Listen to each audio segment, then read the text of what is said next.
Hello, everybody, and welcome back to another edition of the Running the Bases podcast. This is Season 1, Episode number 11. I did do a podcast last week. It was a live podcast, though, so I decided not to upload it to YouTube because I feel like we could have covered a lot more things, and I wanted to cover some more important things in this podcast here, but it was still a really good podcast. I know it's been a few weeks since I've uploaded one to YouTube, and I am excited for this one here today. And we have a lot of news to cover as we get into Season 1, Episode number 11. And we kick it right off with the Nationals re-signing Stephen Strasburg. This is a very, very good contract for the Nationals. And, I mean, you better believe that this is going to go down as one of the top ones. I mean, Stephen Strasburg is an amazing player.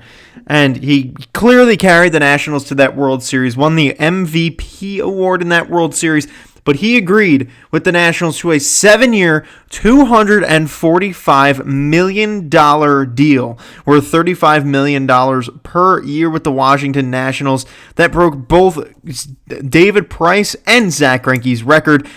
That was the big thing that started off this week after last podcast, and that was a huge deal for everybody involved because there are some incredible players that are seriously some of the best pitchers of all time, and this guy now holds the most expensive pitcher contract in all of baseball history.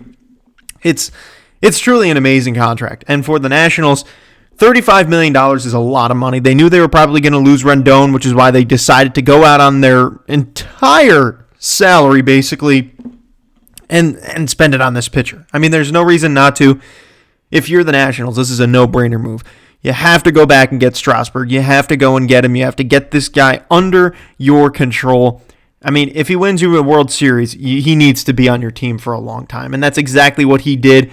And, I mean, without any doubt in my mind, I think this is a beautiful deal for Stephen Strasburg. $35 million a year for 7 years. Yeah, he's going to be haunting the Mets for 7 more years, but you know he's not going to be at full overall potential during that time. But this guy's going to be a really good player for as long as he's pitching on the Nationals during this contract. The next thing going on here is Didi Gregorius. This is another big deal that happened last week on Monday. A very, very big thing happening for Didi Gregorius' career as he made a big splash to be the newest member of the Philadelphia Phillies. He signed himself a solid 1-year, $14 million contract. That's right, $14 million over 1 year. That is a crazy contract for him. $14 million over a course of just one season to prove himself again after he really didn't play in 2019. It is very possible that we see this guy coming out and really throwing down an amazing season for the Phillies. Another player signed to an NL East team. I mean, these NL East teams looking really, really good so far. The Nationals picking up Stephen Strasburg yet again. The Phillies have made some really smart moves. So it's a smart move for both the Phillies and Didi Gregorius. Signing a 1-year deal gives him the opportunity to get his value back before hitting the market again next year. You never know where he's going to land after that, but clearly the Yankees weren't the team for him anymore. So it's interesting to see how he has moved on in his career and getting this contract with the Phillies. But the next thing here is this one didn't hit close to home, but it definitely had an impact on me because it's a player that I watched growing up for a long time. Adam Jones signs a 2-year contract with a Japanese team. So Adam Jones, instead of signing in the United States, decides to go and play in Japan. A very, very interesting move for a guy like him who's towards the end of his career. He's deciding, you know what, I'm going to get some of that spark back. I want to be a top player again. And the best way to do that for a guy like him is to go over to Japan. I mean, anytime a U.S. player moves over to Japan or anywhere in the area of the world, it's an opportunity for them to reset. It's an opportunity for them to learn, get better, boost their confidence because, yeah, they're going to go in and be some of the best players there. And when you go into a country or wherever you're going and you are the best player or one of the best players, it really boosts your confidence and it makes you feel like you can do it again. And that's really all you need in sports, especially in baseball, is confidence. If you're confident that you can do well, then you will do well. And Adam Jones really needs that confidence boost, which is why this is a really smart deal for him. And, I mean, best of luck to him. 2 years he's going to be over there in Japan. The question is, will he try and come back to the MLB after that? I don't know. That's something we're going to have to wait and see. But, I mean, I really liked watching Adam Jones play when I was growing up on the Orioles. He was a really great center fielder. He wasn't the best center fielder of all time by any means, but he was still a really fun player to watch while he was doing well. The next player here that we want to talk about, well, this is the big boy contract that happened in the last week. The Yankees making a huge signing. Gerrit Cole is off the market. He goes to the Yankees on a 9-year, $324 million contract. That was slightly expected, but it ended up totaling to $36 million a year, which made Steven Strasburg's record-breaking contract the longest-living record-breaking contract ever at it was less than 2 days old, his record contract. Gerrit Cole signing this deal for 9 years. He has an opt-out after year number 5 with the Yankees. This is a huge deal for him. This is a huge deal because he wanted to win a ring. He said that the only reason why he picked the Yankees over the Angels is because he wanted to win, and he didn't believe the Angels had the ability to do that. I mean, this really came out of left field for a lot of people. Yeah, a lot of people assumed that he was going to go to either the Angels or the Yankees, but most people had him basically inked to the Angels, which was a shock that he didn't go there. I was very, very surprised that he didn't go to the Angels, and obviously there's a lot of things that went into that, but I mean, for me, if between these two teams, you've got the opportunity to play in New York. We heard that Andy Pettitte played a really big role in this contract getting through and how he explained pitching in New York and what that environment is like. And clearly that had a really big impact on Gerrit Cole, who signed this record-breaking contract that ended up being and probably will be the most influential contract the Yankees sign. But this also takes the Yankees out of the free agent market for a couple of years. This is a big boy contract, and you are not going to be able to sign that many really top-notch players. So they better hope that Gerrit Cole plays out. Because if Gerrit Cole isn't the pitcher that they signed him to be, then they're going to be in some serious trouble because they spent a lot of money on this guy and don't have much wiggle room to sign anybody else over the next couple of years. So the Yankees making that big move, it's really important for them that they reclaim that AL East title because they know that the Rays are coming hot on their tail as well, and the Red Sox, you never know what they're going to do. So this should be interesting to watch how the Yankees handle the 2020 year. But the next thing here is another really interesting move that happened really quickly. The rumors started picking up, and then it happened. Nomar Mazara was traded to the White Sox last week. That was another really interesting move. The Rangers clearing Mazara off of their roster, sending him to the White Sox for 2 players.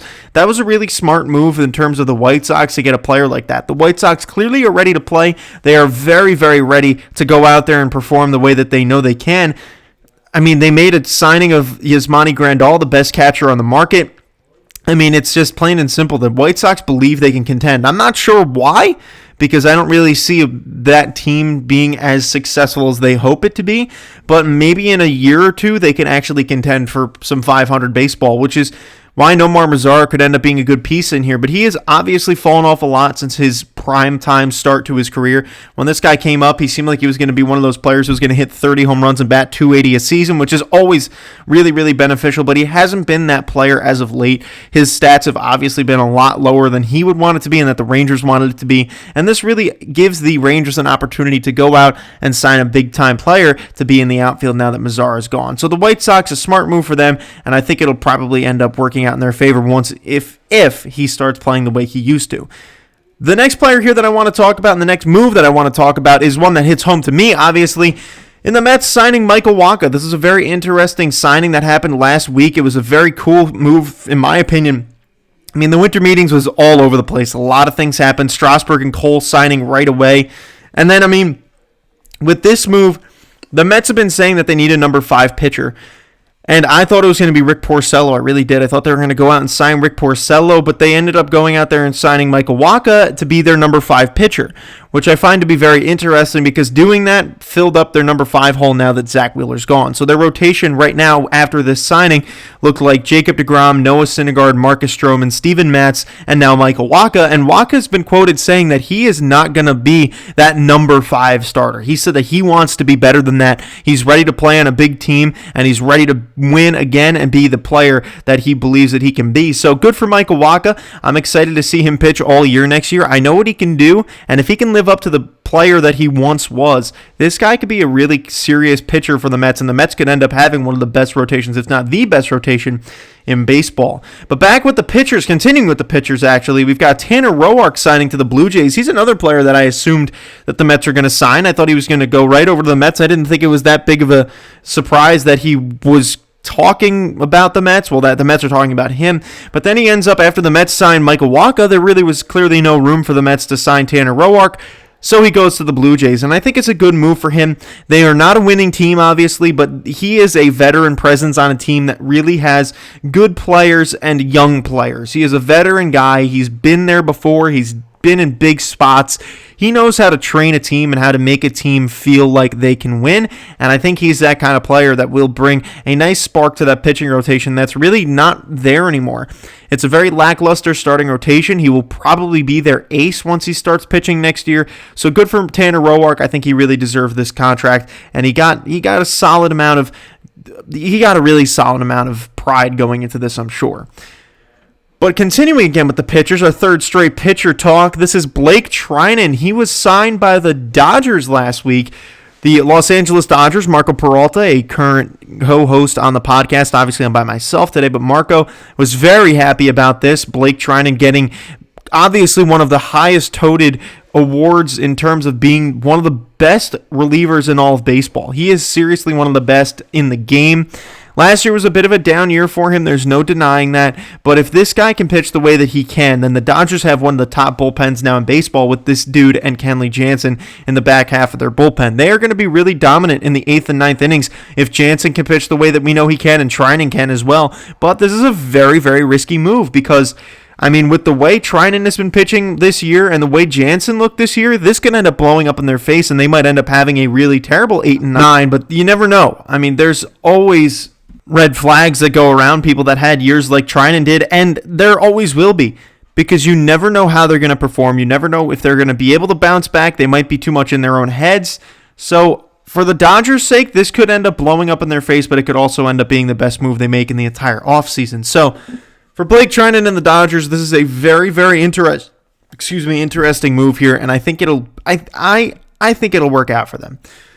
But now, the second biggest signing, probably of the entire offseason, which was, I mean, we knew it was going to be a Cole Rendon show, and that's what it ended up being. We knew that this was going to be the offseason of Gerrit Cole and Anthony Rendon, and it ended up being like that as the Angels signed Anthony Rendon to a 7-year, $245 million contract. And if you want to know the yearly salary, that is $35 million a year. He makes the exact same amount of money that Steven Strasburg will be making next year, and for the next 7 years, they literally signed the exact same contract for two different teams. The two former teammates signed 7-year, $245 million contracts. What are the odds? I don't know, but that's really, really crazy. Anthony Rendon is going to be the third baseman now of the near future for the Los Angeles Angels. This is a great move for them. I mean, I think if he signed there before Gerrit Cole signed, then the Angels might have had a better chance of signing Cole. But, I mean, I'm really surprised because I thought Rendon was going to go to the Braves. And the Braves really weren't too much in on him. I was really, really intrigued by that because I thought they would really make a push if they wanted to win this division again. And you've got Anthony Rendon, one of the best third basemen of our entire time. I mean, he is a really good player. I've watched him play, and the good thing is I saw a number that over the next 7 years with the Angels, he will probably face the Mets less in those 7 years than he will if he was on the Nationals over a matter of 1 or 2.5 years. He is not going to be playing the Mets at all, and he used to kill the Mets. And over the course of these next 7 years, the exact amount of times that he will be playing them is about 15 games, somewhere around there. It'll probably be somewhere around 15 to 18. But if he was playing with the Nationals, that's actually less games than he would play in an entire season against the Mets, which is just, it's amazing for Mets fans to see that this guy's not going to be haunting us anymore. He is not going to be that player that is going to kill the Mets, which is so relieving, and it gives the Mets a better chance at the Nationals, which is something they were really hoping to get. So good for Anthony Rendon, one of the best players in the entire game of baseball today. He certainly deserved this contract, and I think he's going to be one of the top players in baseball, especially being on the Angels. He can possibly even bring them to a postseason performance. So that is really, really big for the Angels as well. But back to the Mets. I was just talking about Rick Porcello before, but I hadn't talked about how he had signed a 1-year contract with the Mets, because I mentioned that, I expected the Mets to sign him initially, but I didn't want to get too far ahead of myself and say that, well, they actually did sign him, but they did. The Mets went out and they signed Rick Porcello too, which means that the Mets now have 6 starting pitchers. And Bertie Van Wagenen, the general manager of the Mets, came out afterwards and said that the Mets have the best starting pitcher depth in all of baseball. And I'd have to agree with that. The Mets now have 6 starting pitchers. They've got Jacob deGrom, who is a back-to-back He is a back-to-back Cy Young Award winner.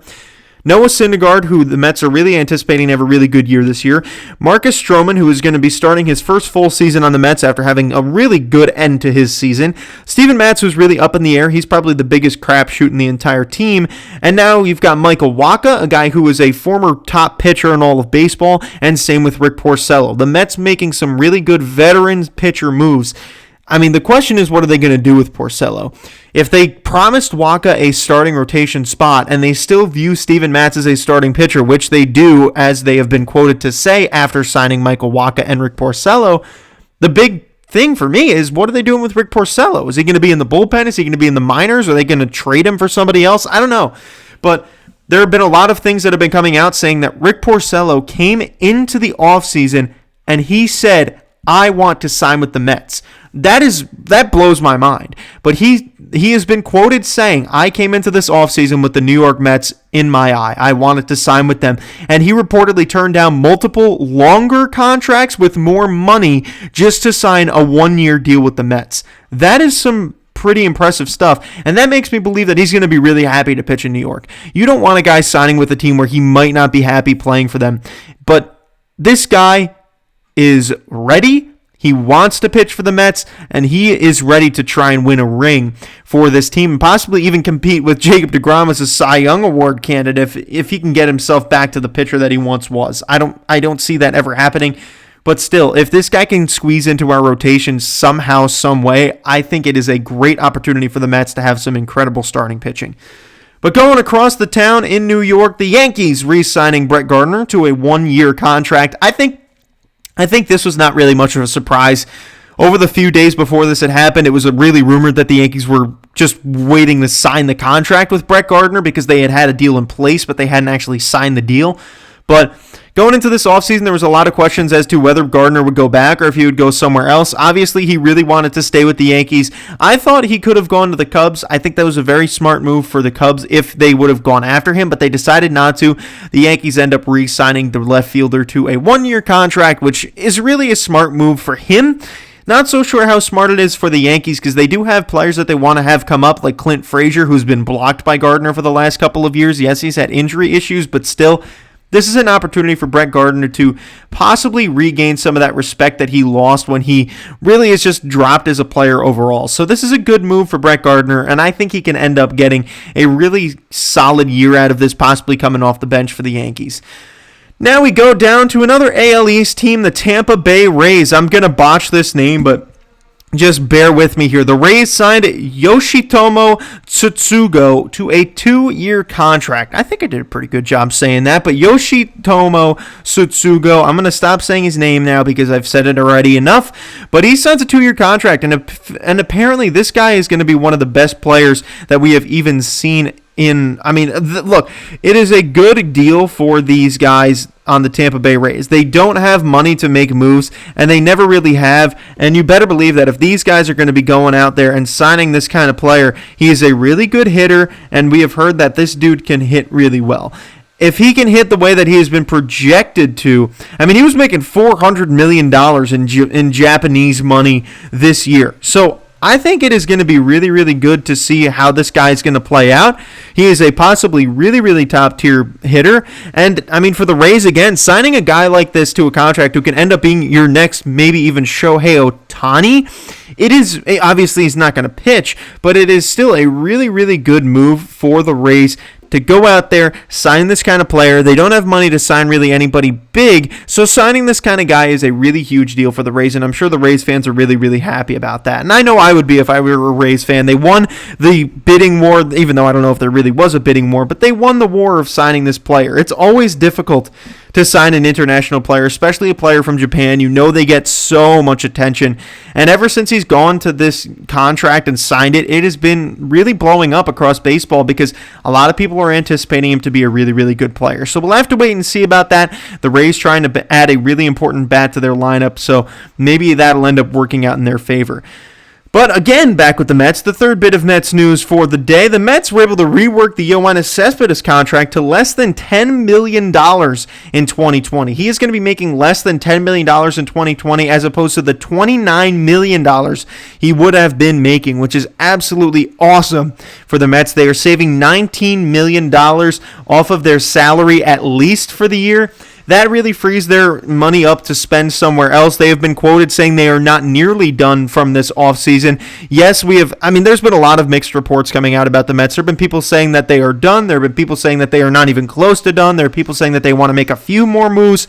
The Mets are really an interesting team. But until Steve Cohen takes over the team and becomes the biggest and most rich owner in all of baseball, the Mets are really going to have to try and work to save money wherever they can to make things happen because the Wilpons are probably the cheapest owners in the entire sport. So, look, if you're the Mets, you have to go out and you have to make a move like this happen, and you have to make a move after this that is beneficial because you saved $19 million. You've got to use that somewhere else. And the main reason they were able to rework this contract is because of his violation of his contract. They had a hearing and they ruled that Yoenis Cespedes violated his contract, so they are really killing his salary, which is great for the Mets. There have been talks that he's going to be able to play in 2020.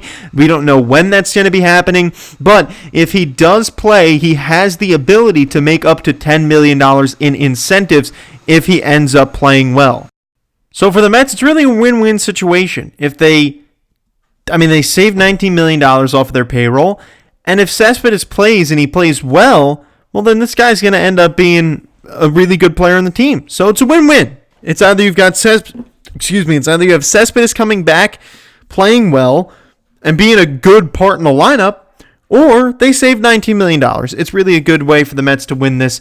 It's a really smart move, and thankfully they got this done. So that's a really, really big deal. The next two things are pitcher-related, and they both happened on the same day. Some crazy things going on. Corey Kluber, the former ace of the Indians, is traded to the Texas Rangers. Really an interesting move here as the Rangers practically stole him away. They traded outfield prospect Emmanuel Case and Delino DeShields Jr., two not good really players at all.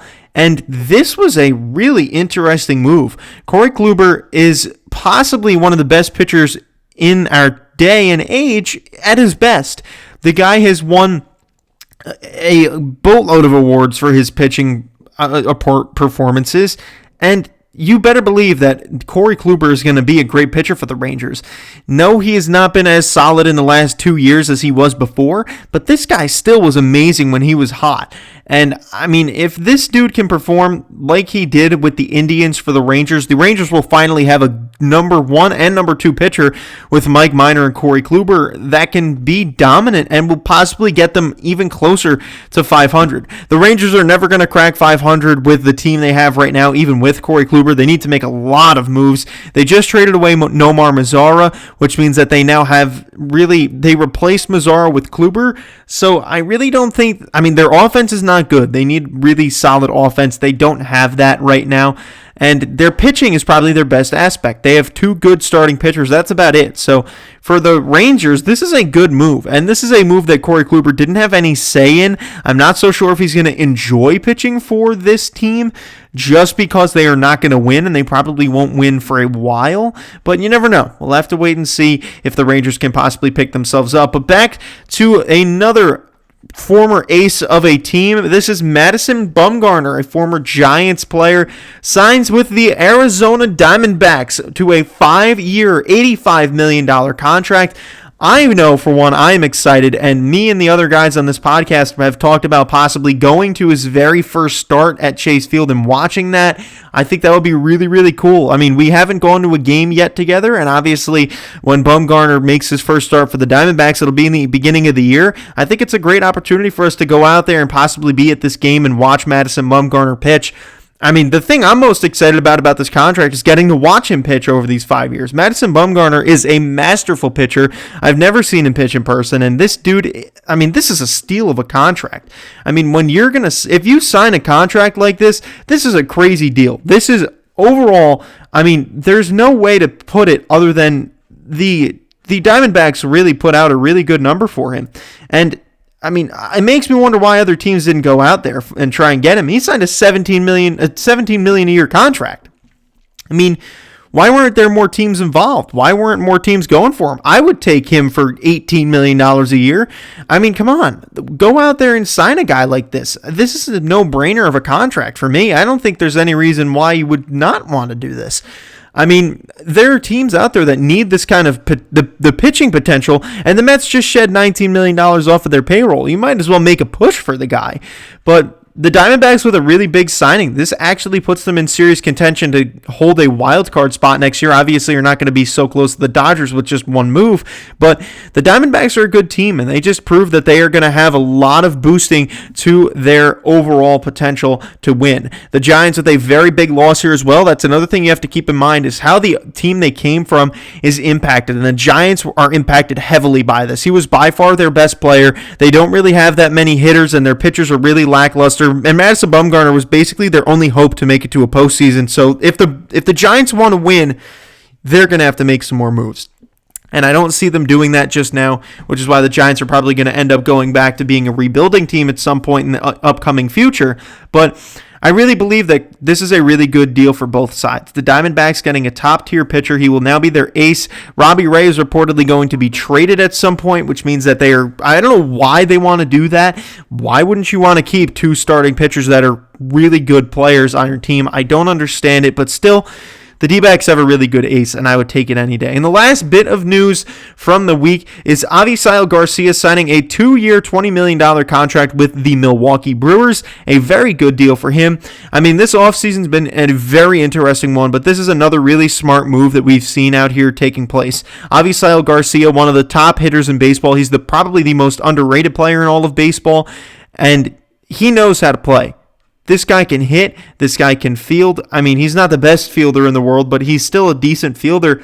And the Brewers could really use him. They lost Yasmani Grandal and Mike Moustakas this entire offseason, which means that they had to make a move. And that's what they did here. Signing Avisail Garcia is a huge deal for them. It is a great opportunity for him to go out there and play and be not the best player on the team because they have Christian Yelich, but be a really good and important aspect on a team that is going to be actually making it to the playoffs consistently if they play well. Look, the Rays have made it to the playoffs back-to-back years, but they have really not played as well as we know that they can, which is the problem. So I'm really looking forward to seeing how Avisail Garcia is going to play for the Brewers. I think this could be a really, really good deal for them. But, I mean, right now, $10 million for this kind of guy, that's a really great contract for him, and it's a really great contract for the Brewers. But obviously, we have to cap it off with our topic of the week, and this topic of the week is going to be where will Dellin Betances land? The former Yankee relief pitcher has been having a lot of rumors circulating around him. There have been talks between him and the Mets, the Phillies, and a few other teams, but it's currently emerged that the Mets and Phillies are the top two teams and the top two frontrunners to sign the reliever. And I mean, looking at this, the Mets have been tied to him and not tied to him throughout the entire postseason and the entire offseason, sorry. It seemed like in the beginning of the offseason it was going to be down to the Mets and the Yankees. Then it seemed like the Mets were out, and then it seemed like the Mets were back in. And now this morning the news broke that it seems that the Mets are unlikely to sign Dellin Betances. And because it's come down to the Mets and the Phillies, it seems like the Mets are going to lose another player that they want to the Phillies. They lost Joe Girardi to the Phillies. They lost Didi Gregorius to the Phillies. They lost Zach Wheeler to the Phillies. Three players that they could have possibly, Joe Girardi was their manager that they could have signed and should have signed. You've got Zach Wheeler, who was a pitcher that was on the Mets, and Didi Gregorius was a player that could have also come to the Mets as well. And this is a very, very interesting thing right now that the Mets could possibly lose a fourth player to the Philadelphia Phillies alone. This is just very sad, and it seems like it's going to happen too. I predicted that before I recorded this podcast today that he was going to sign with the Mets, that blew up in my face big time, because this guy is looking like now he's going to be signing with the Phillies. I'm thinking he's going to sign within the next couple of years. He's looking for a contract around 1 year, $10 million. That has seemingly been the number this year, is $10 million a year.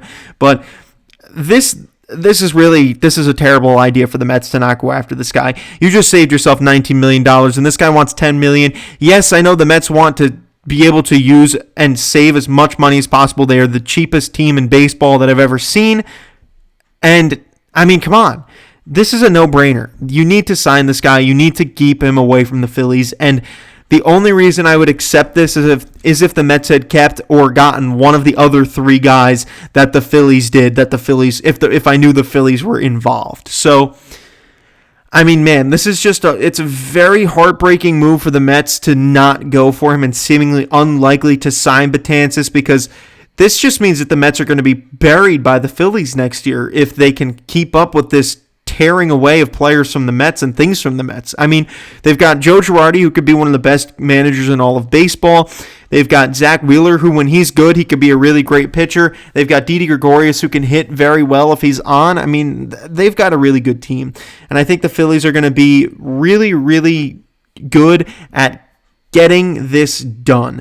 So, I mean, look, it's just very sad as a Mets fan to watch this happen, but hopefully something changes and the Mets end up actually getting him.